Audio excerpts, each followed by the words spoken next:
November 27 வியாழக்கிழமை. கடினமான உபதேசம். இது கடினமான உபதேசம், யார் இதை கேட்பார்கள் என்றார்கள். யோவான் 6:60. எளிதான உபதேசங்களும் உண்டு, கடினமான உபதேசங்களும் உண்டு. இரண்டுமே நமக்கு பிரயோஜனமானவைகள்தான்.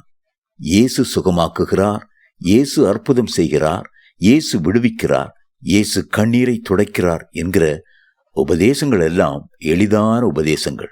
அதே நேரம் ஒருவன் என்னை பின்பற்றி வர விரும்பினான், தன் சிலுவையை எடுத்துக்கொண்டு அனுதினமும் என்னை பின்பற்ற கடவன் என்றும், இடுக்கமான வாசல்கள் வழியாய் உட்பிரவேசியுங்கள் என்றும் இயேசுவானவர் சொல்லும் போது அதை கடினமான உபதேசம் என்று சொல்லுகிறோம்.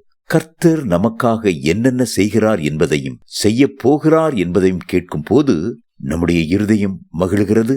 அது சந்தோஷமான உபதேசமாய் இருக்கிறது.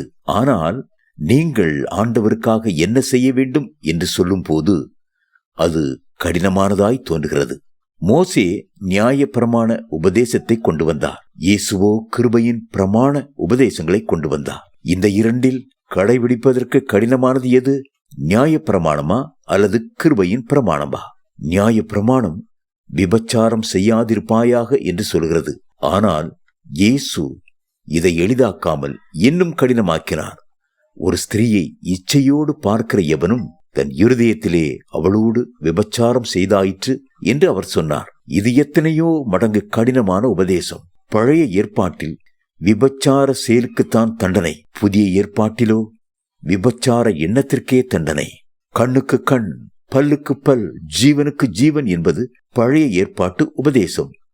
ஆனால் உன் வலது கன்னத்தில் அறைகிறவனுக்கு இடது கன்னத்தையும் காட்டு என்பது புதிய ஏற்பாட்டு உபதேசம்.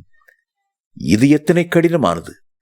இயேசு கடினமான உபதேசத்தை பிரசங்கித்த போது அவருடைய சீஷர்களில் அநேகர் அவருடனே நடவாமல் பின்வாங்கி போனார்கள் என்று யோவான் 6:66 வாசிக்கிறோம்.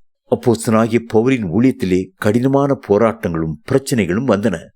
ஆனாலும் அவர் கிறிஸ்துவின் அன்பை விட்டு நம்மை பிரிப்பவன் யார்? நம்முடைய கர்த்தராகிய கிறிஸ்து இயேசுவில் உள்ள தேவனுடைய அன்பை விட்டு நம்மை பிரிக்க மாட்டாதென்று நிச்சயித்திருக்கிறேன் என்று எழுதுகிறார். ரோமர் 8:36 மற்றும் 39. தேவ பிள்ளைகளே, உண்மையாய் கர்த்தரை நேசிக்கிறவர்களுக்கு அவருடைய அன்பு நிமித்தம் ஒன்றும் கடினமாக தெரிவதில்லை. எந்த கடினமும் அவருடைய அன்பை விட்டு நம்மை பிரிக்கவே முடியாது. இடுக்கமான வாசல் வழியாய் உட்பிரவேசியுங்கள். கேட்டுக்கு போகிற வாசல் விரிவும் வழி விசாலமுமாயிருக்கிறது, அதன் வழியாய் பிரவேசிக்கிறவர்கள் அநேகர். மத்தேயு 7:13.